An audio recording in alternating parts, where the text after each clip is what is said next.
Hey everybody, um, Criterion Collection, Episode 2. This is my friend Nate. I invited Nate along to watch the movie with me because Nate doesn't watch a lot of movies. Generally, conversations with Nate go, "Hey, have you ever seen?" And his answer is no. And for this movie in particular, I thought it might be interesting to have that dichotomy of opinions where, I've seen tons of movies, including foreign films and older movies, and he hasn't seen that many movies, especially foreign and older films. So I thought that might be interesting. I am not going to try and have a guest on every Criterion Collection review because, again, I don't know for sure how long I'll be doing Criterion Collection reviews as I watch through it. Well, I don't know. You said you'd be doing it for 20 years. Watching them, but I'm not committing to any other part of the process. I'm seeing where it takes me. I'm not making any promises here. So we watched Seven Samurai, which is the second movie in the Criterion Collection. I'll give a little bit of background and then we'll talk about the movie. Um, it was directed by Akira Kurosawa, who is considered to be one of the greatest directors of all time, and especially the greatest Japanese director of all time, generally speaking. This movie shows up on pretty much any top 10 list of movies you can imagine. It is also widely considered to be one of the greatest movies ever made. Just to give you some perspective on where this movie falls. I did a little bit of research ahead of time. Kurosawa was the director and the editor, and that was his style. It's a little uncommon. Usually a director and an editor are two separate people, and the bigger names do tend to have somebody that they work with, but it's not super common for the director to also be the editor, so that's just kind of interesting. Apparently, as they were conceiving of this, Kurosawa read a story from around this time period, the movie set in the 1500s, about a group of samurai that defended a farming village, and he thought, oh, that would make a good story. And so he started to write The Six Samurai, which was a story of six and samurai who gathered together to defend a farming village from bandits. And then Kurosawa said, actually, this is really boring. And so he wanted to add a seventh samurai that would be less stereotypical, less common, and less of a fit with the group. When I read that before I saw the movie, I thought it was going to be a comic relief character. Comic relief is not quite the right description for that guy. He might have been supposed to be comic relief. Disruptive is really how I think of him. That is his role in the movie, is to disrupt. Apparently a lot of his lines were ad-libbed. When Seven Samurai came out in America, it was called The Magnificent Seven originally, and it was heavily edited down. They edited out like an hour to an hour and a half of what we just saw. What? But it was only 3.5 hours. How could they edit any of it? More important, as we just watched it, where did they cut an hour or an hour and a half from that movie and it still make cohesive sense? Probably at least the 5-minute intermission. Probably the 5-minute intermission, possibly the entire love story. Right? You could excise that from the movie as one piece. That might But that save seems you. weird to take that out of a movie. True, but if you're trying to cut an hour, hour and a half, that gets you like 15, maybe 20 minutes. If you cut out all of that.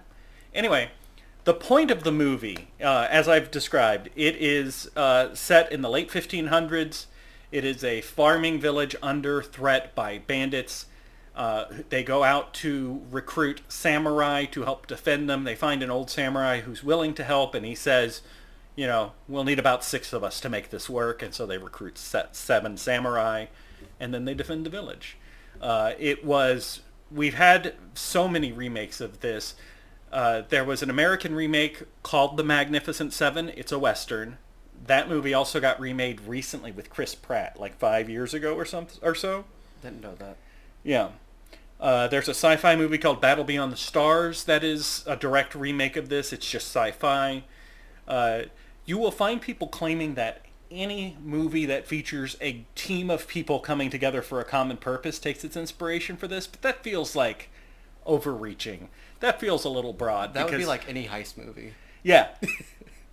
I feel like the idea of a group of people coming together for a common goal is not such a unique idea that nobody would have thought of it if it weren't for this movie. There are people who claim that Star Wars, which Nate saw very recently for the first time, takes inspiration from this. I guess you could argue that. You'd have to talk to George Lucas to be sure. Which part? The overall story of a band of rebels coming together to fight the big empire. It's basically a small group of underdogs coming together to fight a much larger, more organized force, which is kind of what we have here. But kind of like claiming all get-together movies are based on... Like if George Lucas said, I saw that and it gave me inspiration, cool, I'll give you the credit then. Otherwise... Yeah, it feels weird to compare the bandits to the Empire. True. So, I've been doing all the talking. Nate, Oh no. what did you think of the movie? I liked it more than I thought I would. When I said, hey, you want to come over and watch a 3.5-hour foreign film? Yeah, I was like, sure, it's something to do on the weekend. What were you expecting versus what did you get? I was expecting black and white, and I got that. I was expecting it to be really slow. And it was long, but it wasn't slow. The word, because we discussed it briefly, we did take a lunch break. The word we'd settled on was engaging. Yeah, it was much more engaging than I thought it would be. And that's honestly, that's how I felt about the first movie that I watched in the Criterion Collection too. I was concerned because I am a multitasking ADHD kind of kid. And I have destroyed my attention span for foreign films. So I expected these first couple of foreign films to feel a bit like a slog of just trying to get my mind right. Of like, okay, I can't play on the phone. I can't, scroll on Wikipedia and look stuff up. Whatever. This is going to be hard. And it hasn't been because these movies have been gripping. They've been engaging. The plot is fairly relentless. It doesn't let up. One thing leads into another, and you don't want to look away. Yeah. For the most part. Yeah. Yeah, the disruptive character is kind of just a jerk. Often. I mean, he has a tragic backstory that is supposed to explain why he is the way he is. But he's just kind of loud and annoying. You have a problem with people who are loud and annoying? Huh? I think I should go. No, but he did. Speaking of like scenes that kind of go slow, it felt like sometimes he would drag the scene back. But I mean, there's a whole scene of him trying to get the horse to go in one direction. yeah, That was a couple minutes they could have edited out. yeah. I will say he probably did make it more interesting. I do. I really got the feeling that he was the writer's and possibly the director's favorite character. And the reason we're not calling him by name is because I can barely tell you the names of any of the characters in this movie. There's a lot of characters. Not all of them have distinct I personalities. think it was Kikuchio. That is what they called him, although at one point they asked him for his name and he said, I don't know. Yeah. And they gave him that because of the family tree where... At one point he stole a family tree to try and convince them that, look, I come from an honored history, except he was claiming to be a 13-year-old boy. He just didn't realize that. Yeah. Do you think he could read? Honestly, maybe not. Especially considering his background, Yeah. what we learn about him. Are we avoiding it? Is it a spoiler? I talk about the overall plot. I'm trying not to go too deep into spoiler territory, especially because would you recommend that other people should check this out? Yeah. Me too, and that's why I'm going to kind of avoid specific spoilers, right? Yeah. The overall ideas, not all Seven Samurai make it out alive. Which ones don't? Find out for yourself. Yeah. Also, we did kind of like basically end up splitting it up into like fourths watching it. And I think that's probably a good way to do it, just because it is very long. Yeah, I was trying to take care of something on the personal side, so I was pausing it and stepping away for things. But I think it worked out like that, because I also have ADHD. So there are seven samurai, which are the main characters, although certain villagers, I would argue, are also main characters. Like Rikichi was kind of a main... Rikichi... He was very much a main character. Yeah. Rikichi, one of the few names from the movie that I can remember, was just... He was a guy who was out there recruiting samurai, and he let the samurai stay in his house. But because of that, he plays a larger part in the story. He got more characterization than a couple of the samurai did. Yeah, he had his own backstory. Because we got seven samurai. Let's see if we can name their personalities here. We got the old one that's in charge. The baby one who's a baby. The young one who wants to learn to be a samurai. Yeah. The disruptor. Yes. Really competent one. The super competent one. The comic relief one who had two funny lines throughout the entire movie. And the guy who was the leader's friend. Who was the leader's friend. And then there was this seventh guy. He was... The only thing I remember about him is when he joined, he gave his name and said, "It's a good name for a giant, huh?" Even though he wasn't particularly big. Yeah. That's as much personality as he ever gets in the movie. So even with Seven Samurai, the amount of screen time and personality is not evenly divided, right?